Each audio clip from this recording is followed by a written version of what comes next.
the Firefly Facebook group. I requested. He finally sent me the link to it because like you can't. I don't know. Yeah. You can't. I got on there. Oh, you are on there? Mm-hmm. They won't approve my request. They won't? No, I requested like 5 days ago, and then like they didn't approve it. So I just sent one of the moderators a thing, and I was basically like, "Hey, man, I don't know why you're not requesting or like approving me, but if you don't, I'm gonna come over there and I'm gonna beat your old ass into the dirt." Is what I said. What do you think? Is that too aggressive? I think so. Yeah. Welcome to Backtracking, the show where two old friends take a second listen to influential bands' catalogs track by track. I am J. William Hall. And I'm Dan Fiden. We'll be taking this journey together, J. William and I, providing you context both historical and personal on some legendary bands. For our second season, we've selected none other than Indie Rockers American Music Club. J. William Hall, we are back after we set aside our best intentions to complete Candy Ass in a single episode. There's just too much to cover, too much goodness, too much to go deep into, and so we had to cut it off after our arbitrary side A, and today we're going to start it off with our subjective side B. Moving on. So why don't we just go ahead and dig right into it? Moving on. Okay, roll away my stone. 3 minutes and 36 seconds. Let's go. Just wanna learn to use the things that I stole. I got to roll my own stone away. All right, Jay William. What do you think? Are we talking lyrics or music? You know what? Dealer's choice. All right, so usually I say artists put the song they're least confident about as the second track on the second side. Yeah. That's typically the position of a song that is like, for lack of a better term, the throwaway of the album or whatever. Yeah. This song, I'm happy to announce, bucks that trend, in my opinion. This is potentially my favorite song on the album. It's got a more of a traditional, strummed guitar, very simplistic, as opposed to like an intricate fingerpicky thing. This is just almost like straight strums, like the whole way through. It's got this slow, sort of hypnotic, it's an electronic beat. I think it's got more development to it though, like in terms of structure. It's got more sections, and the one thing structurally that he does on this song that I think is really cool is after the chorus there's a post-chorus that's distinct and different and takes the melody to a different place, and it gets repeated after each chorus. So I'm a fan is what I'm saying here.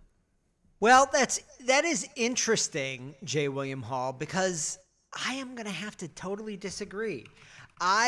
Of course you are. That's why you make me go first, just so you can be the contrarian when secretly in your heart you agree 100%.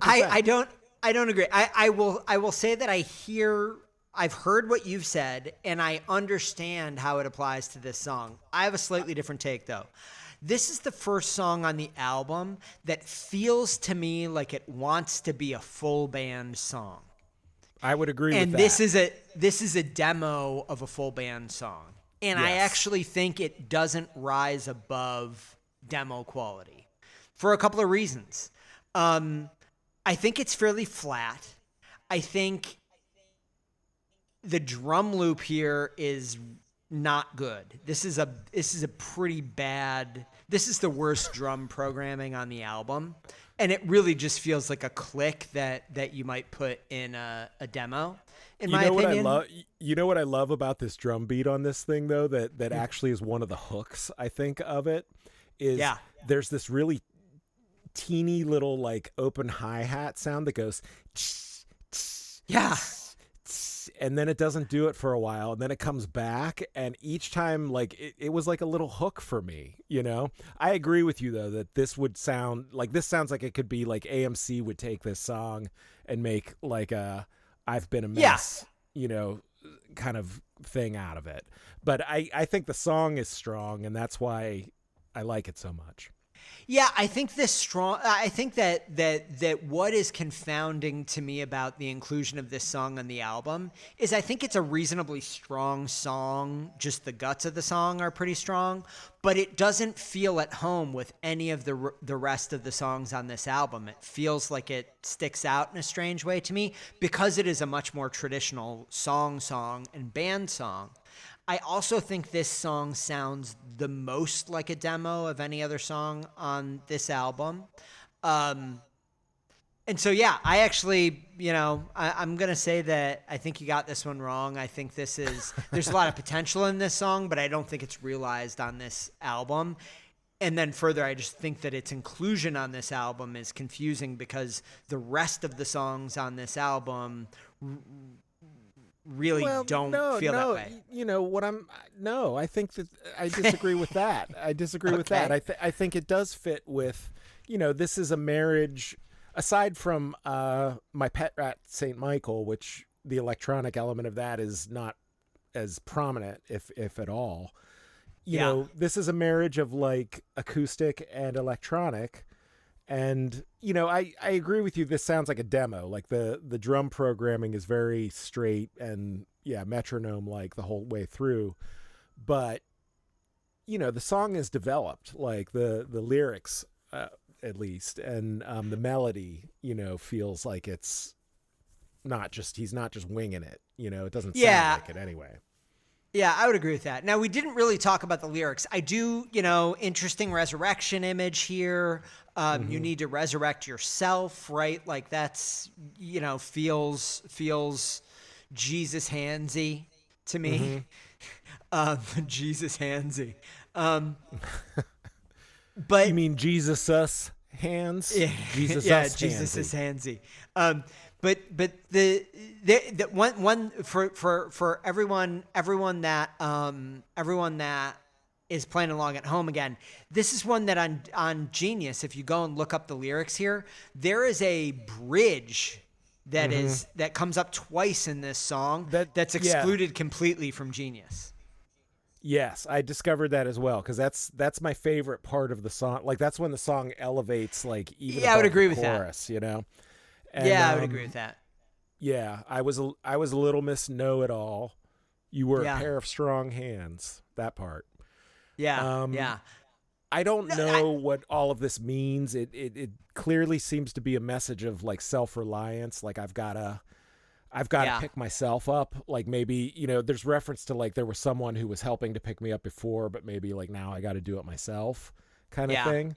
Yeah. That's the message I guess I took from it. Yeah, I don't know. I think that this is a song that this is the. I don't want to.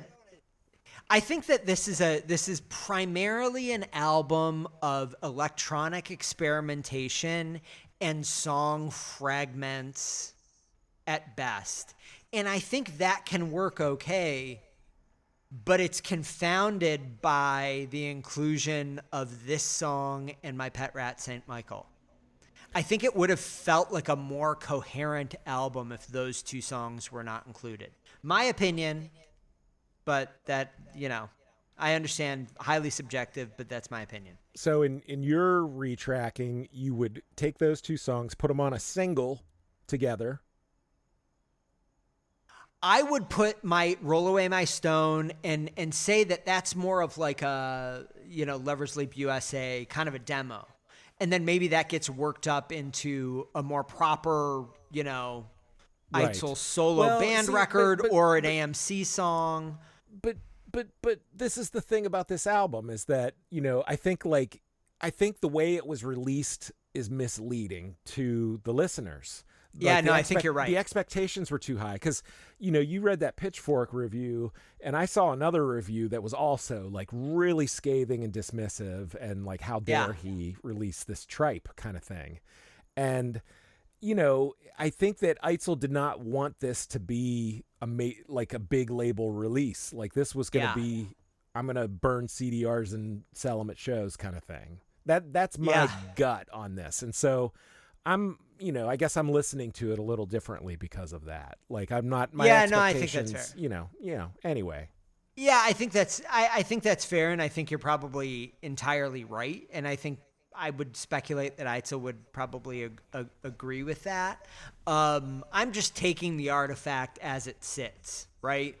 And I just think that it would, you know, were someone to have said to me, hey, go produce Eitzel, this is what I would have told them. I would have said, take Pet Rat St. Michael, put that to the side, put this song to the side. They're good, but they belong someplace else.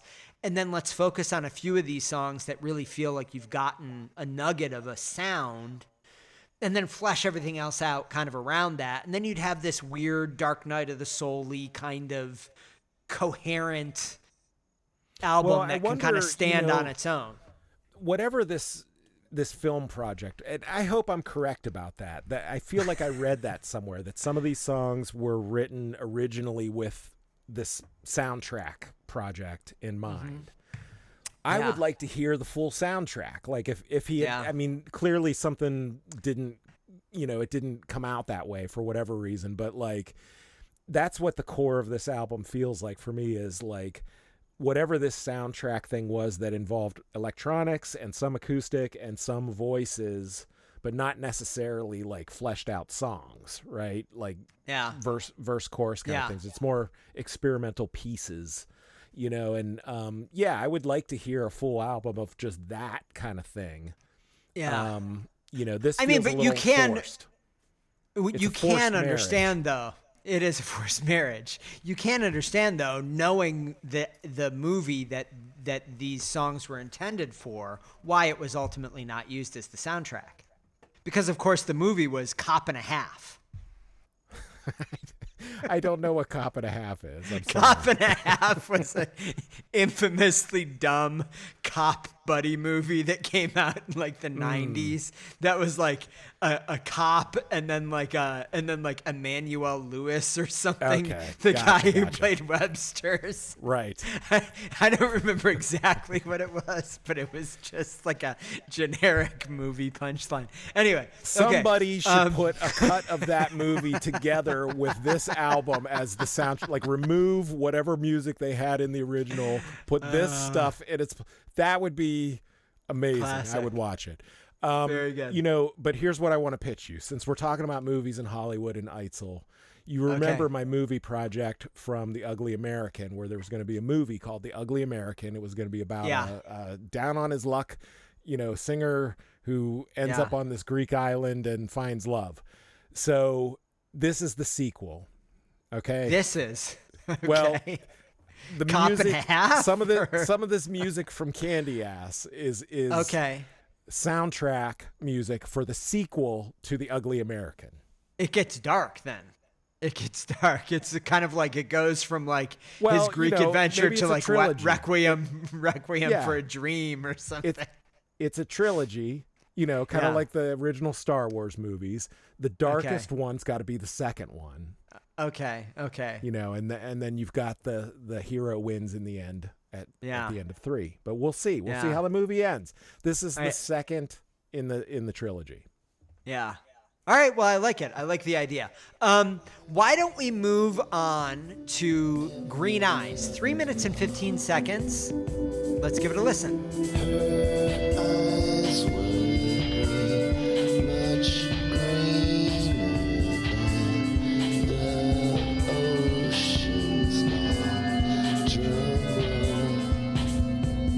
Okay, J. William Hall, I am going to say it right now. Do it. I think this is the kind of closest that he gets to really realizing the sound that I feel like he's poking at on most of this album. I think this is the strongest lyrics on the album by far. There are really, I'll talk about the music in a minute when we get to that, but lyrically, I just think there's some real moments of beauty in here. Her eyes were green, much greener than all the cash she stole. Is such a classically Eitzlerian line. Beautiful, conjures something, has this sense of kind of Bukowski-ish, barroom, squalor, romance in the gutter kind of a vibe. I just really love Eitzel in that mode, and I think he nails it here in a very lovely way.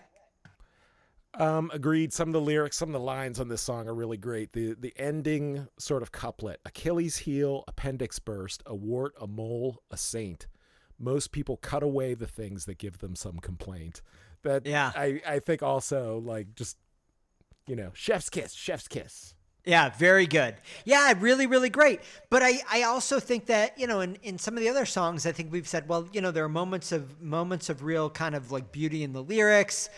And then the music doesn't quite live up to that. But I really do think that this is it's a very atmospheric, song. The music of the song is really atmospheric. It gives you a strong vibe. It is very Tom Waitsy, Bone Machine era kind of a feel, right? Yes, I'm getting a little bit of that carnival feel, and some of it probably is because you have the image from the album cover in your head, so it's got which isn't a carnival exactly, but fun house kind of thing. And then there's a sound in this song that I wrote, it's either an accordion or a hooter. You remember the Hooters? I don't remember a hooter. You don't remember the Hooters? The band from the 80s, they had at least one big hit.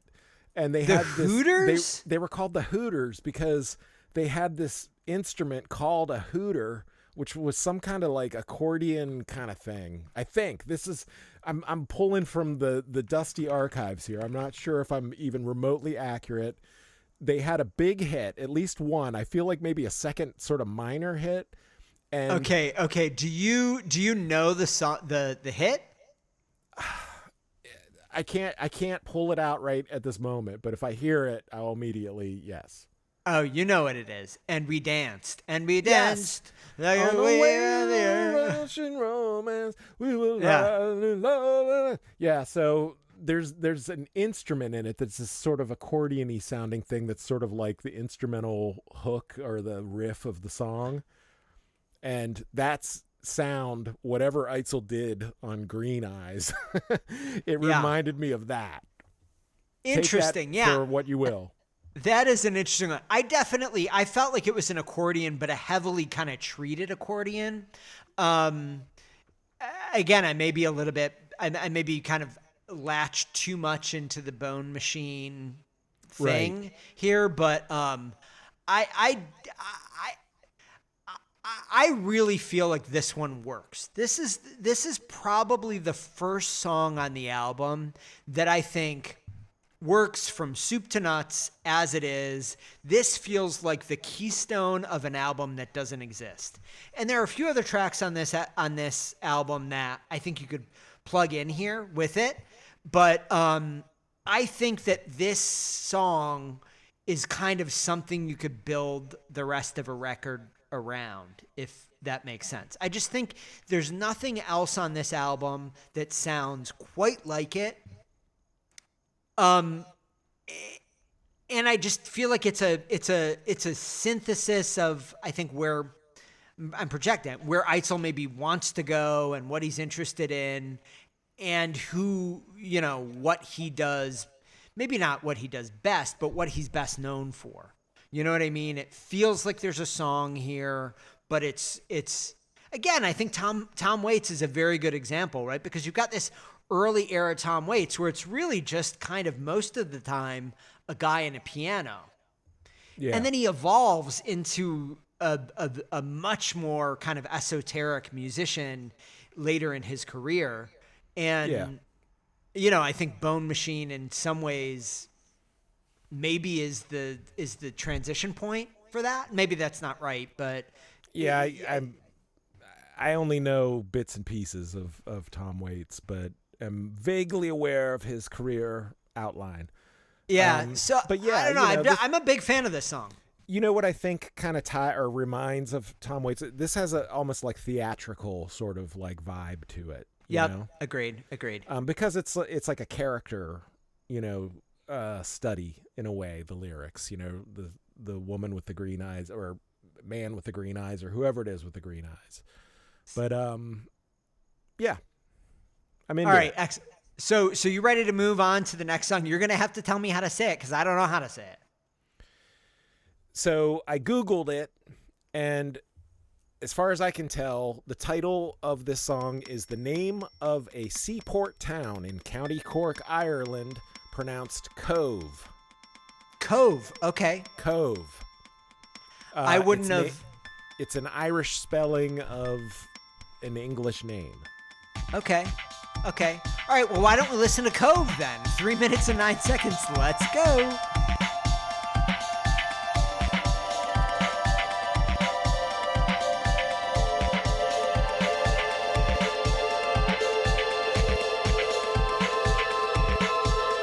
All right, so I think we both did the same amount of Googling. There's a Titanic Blue Star Line connection with Cobh, Ireland. Oh, what is Yeah. that?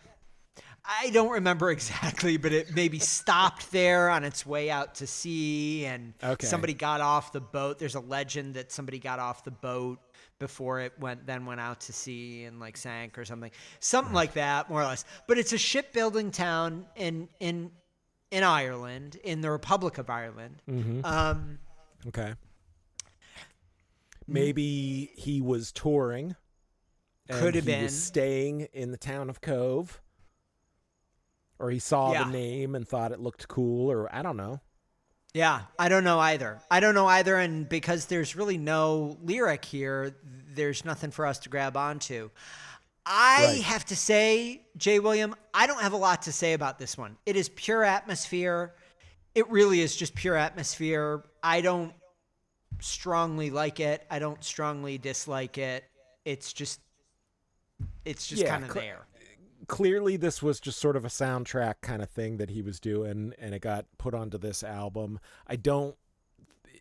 If in fact he's referring to the Irish seaside town of Cobh, this doesn't conjure Irish seaside town for me, but, you know, to each their own.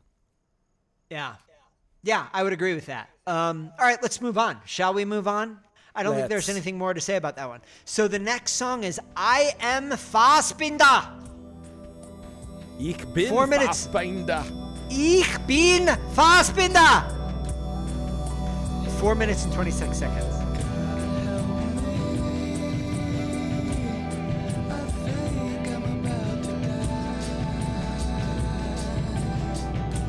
Okay, so J. William Hall, we've got to talk about the title first. Now, I am certain that you've done your research and you know all about this. This is not Michael Fassbinder, the actor, who you may remember from many, many movies and TV shows. He's had a long, successful career.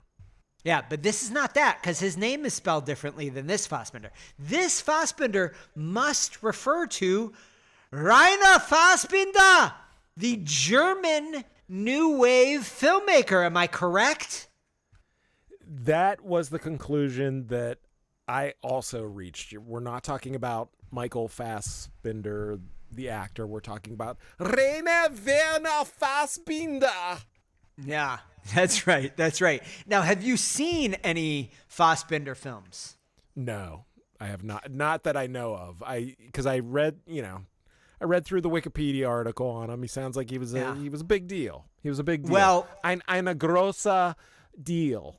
But I was not familiar with the name, the movies, any of it. Yeah. But you, sir, were a cinema major, were you not? I was a cinema major, and I believe that I was required to watch at least one Fassbinder film in Professor Elliot Stout's class. Rest in Nice. peace, Elliot. And But what I did you don't- learn about? I don't remember. I don't remember if I watched it. I looked through all of the films. I could not tell you that I've seen a single one of those films. I remember the name very well, but I remember nothing else. So I can't tell you anything about this. Okay.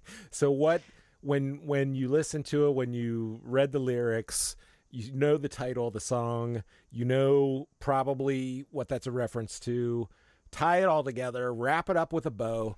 What is the song about? Can't tell you. I mean, listen, it is a very straightforward lyric, right? And in some ways an Eitzlerian lyric, but there is not really any metaphor. Maybe I should say it's not traditional. The sentiment perhaps is Eitzlerian, but the actual text, the words, it is. I would say it's much more straightforward than Eitzlerian. Now, in this way, it reminds me of Homeland Pastoral. The words themselves are straightforward, easy to understand, and so anything that you bring to it and maybe mix with the title or the tone, I think you're bringing to it as the reader or the listener. The entire lyric for this is, God help me, I think I'm about to die, and guess what? I wasted my whole life. All the times I hurt you with my lies. Can you see any sunlight left in my eyes? That's why I had to push you away. Can you find something in me to love? Now,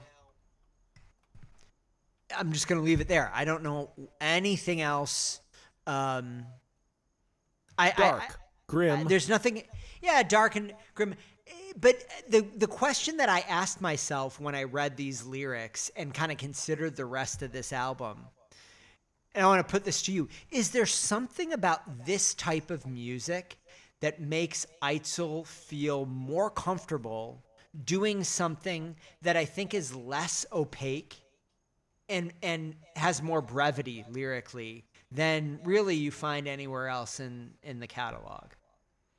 There's a couple examples here, very brief, very straightforward lyrics that maybe have a strong sentiment, but they don't have a lot of the other things, the Eitzel hallmarks. Is there something about this style of music that makes him feel comfortable doing that? Well, I think that, again, like if this is one of the songs that started out as like more of a soundtrack kind of thing, and maybe there wasn't it wasn't going to be required to have words, and because it does sort of it takes a couple minutes before like the vocals get there. Like it's just sort of an electronic jam up until then. And so I don't know if this started as a soundtrack thing, and then like maybe when it was like, okay, it's not going to be for that, maybe I can use it on here, I'll do some lyrics, but not going to sing like the whole way through it, I don't know. But these lyrics do have almost like more of a haiku kind of vibe, brief and to the point sort of. Yeah. Now, musically, I actually, I would say that I kind of like this one. I think this one has a home on that Green Eyes record that I talked about. I think there are probably about 4 songs on this album that I think are ready to go on that album. Or maybe that's just an EP. But I think this starts off as a very simple drum loop, but it progresses after a bar into something a little bit more. And so I think that just progression in the drum loop gives the song a feeling of propulsiveness. It feels as though it's going someplace that I don't think you get on every song that's, an electronic experiment on this album. And I think that the vocal line is really nice and catchy. There's not much of it, but it's a vocal line. Well, he's singing in his higher register on this one, which I think is a little bit of a break, because most of the album he's singing in his low, close, breathy sort of register. And this one kind of breaks through that. And so I think it makes it feel like kind of a uplift a little bit. And it's got a pretty strong melody. And yeah. Yeah. Okay. All right. So are we ready to move on to Song of the Mole? Let's do it. I am assuming he is not referring to the terrific television show originally hosted by CNN's Anderson Cooper, The Mole. Maybe he was. Maybe that's what the soundtrack, all of this was supposed to be for that show. Interesting. All right, well, why don't we listen to it and think about that? It is 3 minutes and 35 seconds. Let's go. He was so pissed off, he was dying. He would only play Hall & Oates. All right, J. William Hall, these are some lyrics. Yes. Tell me about them.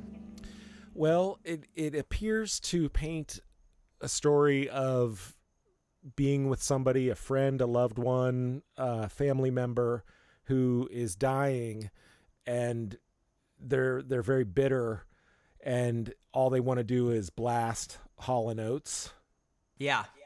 This is another of these, like, you know, kind of tossed off references or whatever to specific other musicians in the world. And, you know, but it gets, I can't quite suss out what the relationship is here, because the person who's dying, you know, appears to be sort of angry at, you know, I don't know if it's Eitzel or if he's, you know, whoever the singer is, you know. Yeah. What, I don't know. What do you think here? What's going on? Yeah, I don't know. I mean, I had a similar sense. I mean, and you know, personally evocative. It made me feel, and I don't, you know, I don't know that this is at all what Eitzel was writing about, but it reminded me in some strange way about when I was like I was a relatively little kid and my grandfather was dying. And I remember like him being in a hospital bed in like his house and just kind of like being around that for a while. And I had this feeling of like Eitzel singing from that kind of a relationship where he was essentially a little kid running around when there's someone older dying and he doesn't quite understand what's happening. And there's maybe, you know, rage and frustration associated with dying, and Eitzel felt as though he, you know, the narrator here felt as though he wasn't wanted to be around. I have no idea what he actually is talking about, but that was the sense that I got from it. I have to wonder if this, you know, he definitely, as we've covered before, he wrote songs about friends who were dying of AIDS. You know, back and you know, this sort of feels like that a little bit to me as well, you know, only because like I can't picture an elderly person being like, I want to hear Hall & Oates, you know, like, so. Well, I would argue that Hall & Oates appeals to all ages, but. Well, okay, maybe so, but you know. I mean, have you listened to Sarah Smile? Like Sarah Smile? Have I listened to classic. it? I've heard it, you know, 1,000 times. Yeah. Okay. But all right. So, you know, I could hear, I don't know, that seems like a more appropriate soundtrack for that kind of scene versus, you know, that's all I got. That's all I can No, figure. it's the lyrics I felt like were the strongest part of this song. I found the music to be unappealing and odd. But let me ask you, am I crazy, or is there a nod towards Stairway to Heaven in here? A musical nod. There's like a weird kind of section of this song that sticks out to me that is like the first half a bar of Stairway to Heaven. I didn't catch Could just that. be the same chords, but it like when it played, I was like, wow, that's like right there. And it doesn't come back, and I don't know. I found this one to be odd. I very Lynchian, you know what I mean? Right. Like it was definitely a mood, but I found it to be it's a very interesting song. What he's doing in the music I found to be very interesting. I just personally found it unappealing. Yeah, you know, it's kind of slow and eerie. You you know, it feels creepy. You know, he called me the Yeah. mole. You know, like Yeah. somebody's dying. You know, so it's not a banger. You know, for the club. Yeah. Yeah, it also has a fade out, so I just wanted to call that. I think that's appropriate because, as we all know, what you do when you can't figure out how to end a song is you just fade it out. Right? Well, again, home recordings, DIY, probably didn't Sure. intend this to be, this is the Sure. final version for the album. Give Sure. the No, I man get some it. grace. There's nothing but grace. Nothing but grace. Okay, why don't we move into the final song, Guitar Lover. 6 minutes and 13 seconds. This That's is an epic. epic. Yes. Let's go.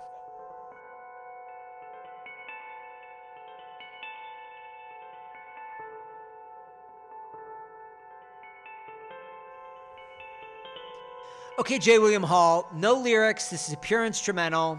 Right. This is pure atmospherics and largely noodling, I think, is I my think so. feeling on it. Yes. This has got to be part of a soundtrack. It's atmospheric, but it doesn't. I think it's an odd inclusion on here, personally.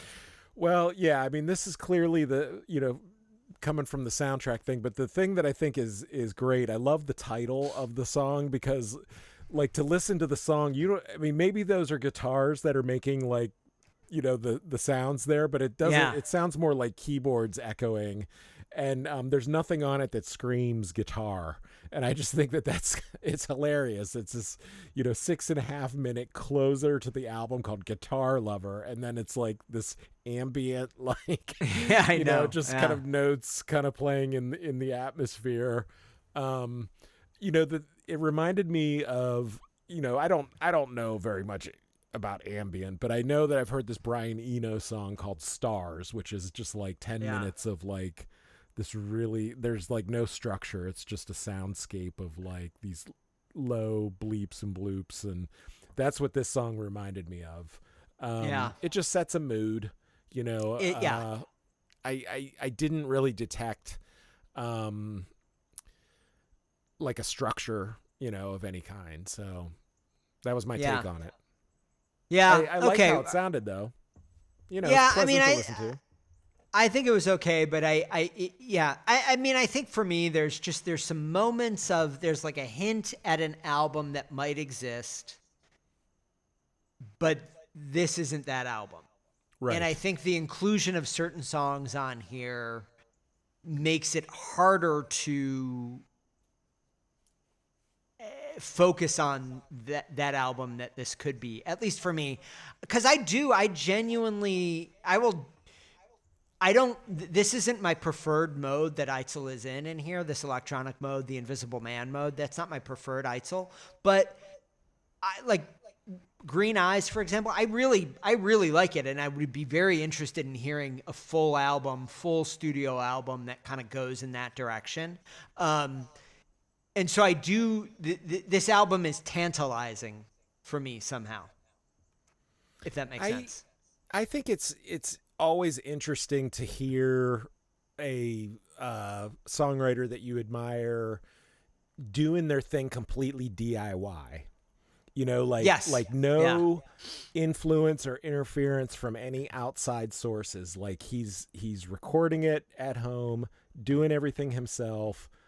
You know, I guess he had help with the mixing, but, you know, I think by and large, this is just a straight DIY album. And I think it's interesting and cool. I mean, that's why people go nuts over demos, home demos and stuff like that. You know, hearing somebody in like a total comfort environment, just kind of like letting their mind do its thing. And, you know, so that's kind of what I listen to it as. Like, I really don't view this, you know, Candy Ass as a coherent album. Like, this is a collection, just like Lover's Leap, just like Super Hits.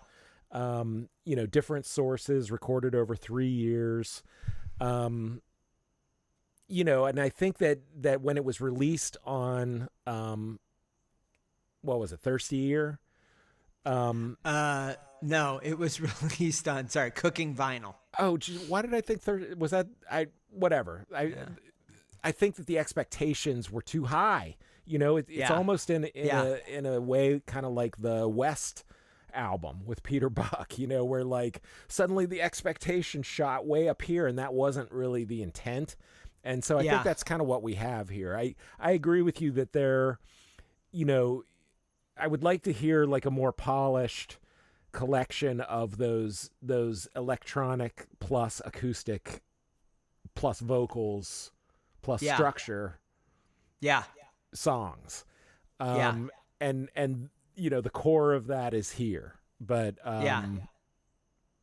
but for whatever reason he didn't want to flesh these out or was rushed and had to just, put it out, Yeah, I would agree. All right, so J. William Hall, it's time now.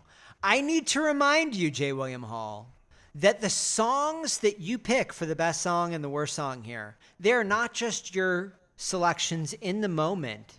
You are selecting these to be part of the Tournament of Champions that we will feature in the series finale. When we spoke before recording today, it seemed as though you were unclear on that rule, but I just need to remind you, when you pick the best song here, you are saying that is going to be your representative from Candy Ass in the Tournament of Champions. And so now, knowing that, I want to hear from you, J. William Hall. What is the worst song on the album? Go ahead right now. Okay, so, I would say that ambient music in general is not exactly my thing. It's not something that, like, I would listen to and really, like, pay attention to and analyze. Like, it's more background, kind of whatever. And so, therefore, I would say my least probably favorite songs on this album are going to be one of the ambient pieces. The one I've chosen is the one with the most interesting name, Cobh, spelled C-O-B-H. That is my pick for worst song on this album. Not that I dislike it, but it's just not the type of thing I would go back to. Yeah. I think that's a reasonable selection. It is not the correct selection, but it is reasonable. The correct selection, of course, J. William Hall, is Guitar Lover. It is Guitar Lover merely because that Guitar Lover is overlong in addition to being kind of just ambient, shapelessness. See, I guess I was more able to access the sort of like whatever the alpha waves in your brain kind of thing where you kind of zone out and just enjoy it for like that reason. But to each their own. We'll duke it out in the tournament. That's right. All right. So now I need for you, however, to access your alpha waves right now because this is high pressure. You've got to pick the best song on the album and I want to hear it.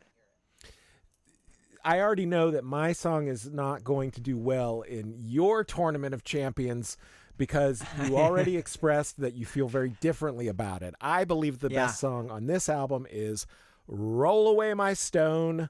I think it's a strong song. I agree with you that it would sound better, done with the full band kind of thing. But I think just the structure, the melody, the lyrics, it all works for me. That's my pick. Yeah, but that's a little bit like buying a car based on the potential of the car, right? What you want to do is buy a car that's gonna, that's a good car now, right? You might want to do it that way. No, I mean, if I cars understand are your thing. I understand your perspective. All right, so I am going to share with you the best song on the album. I think you probably know what it is. It is Green Eyes. It's Green Eyes because I think, in my opinion, that is the most fully realized example of what this album could be, right? Interesting electronic production and instrumentation wrapped around what is undeniably, I think, a Mark Eitzel lyric and vocal performance. It is a cohesive whole, and it's a great one. So that's the best song on the album. That's it. What do you think I of that? haven't- How about them I haven't- apples? I have no major quibbles with that pick, but any collaboration with the Hooters is going to get a downgrade from me. Yeah, well, I listen, know that I this did. wasn't a collaboration with the Hooters, but I would be interested to hear that song. If Mark Eitzel and the Hooters worked on a song together, what would it sound like? It would be an unexpected collab, as they say. It would. Unexpected. All right, Jay William, that is it for this episode. We're finished. I can't believe we're finished, but we are going to be back next week. As always, we're going to be covering some stuff. We don't know for sure what it's going to be. I think it will be Klamath? How do you say that? Klamath? It's a town in Oregon or Washington? I'm not sure. We'll do our research. We'll come back with the actual pronunciation. Okay, Klamath, but I believe it is a town in the Pacific Northwest somewhere, or a mountain range or something like that up there. But we're going to probably be covering that. So thank you for tuning in. So we're Jay probably William Hall. we're going grunge. We're going grunge on the next one. Is We what could you're be. saying. We We're could going to Northwest Seattle territory. We're okay. This is it out on Sub Pop? Get your flannel ready. Get your long johns underneath your cut-off fatigue pants and your Yes. combat boots with the big wool socks. Get that whole thing going. All right, and we're growing come our back hair when we cover it. long. We're keeping it greasy. We're ready. We're for Klamath. Klamath. God, I just wish I knew. All right, so anyway, until then, just email us, backtrackingrocks@gmail.com. Instagram, we're at Backtracking Rocks. Twitter, Backtracking Rocks. Reddit, we're in the American Music Club subreddit. YouTube, it's at Backtracking Rocks, ROX. Just do all those things. Subscribe, like, share, blah, blah, fucking blah. Just do all of that shit. It will help us in some way that I don't quite understand yet, but everyone else says this stuff, so I guess that's what we're supposed to say. So next week, J. William Hall, we'll be back. As always, thank you. No, thank you, Dan. Okay, bye-bye. Bye.